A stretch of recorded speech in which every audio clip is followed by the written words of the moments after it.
Vaiva Grainytė. Pekino dienoraščiai.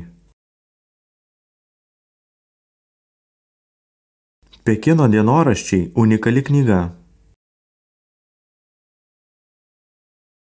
Gebėjimų pažvelgti į svečią šalį – Kinija. Ne turistės žvilgsniu, ne pro skaitmenos objektyvą, ne iš už kampo. Ten gyventa, keliauta, džiaugtas ir kamuotasi. Tai labai pastabi, talentinga ir savaip negailestinga knyga. Jokio alpulio prieš kobalto liniją ant kinų porceliano.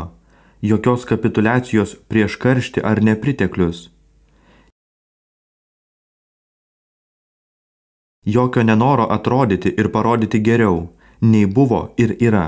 Taikli, pagauliai užrašyta autentika, tvirtina Kęstutis Navakas.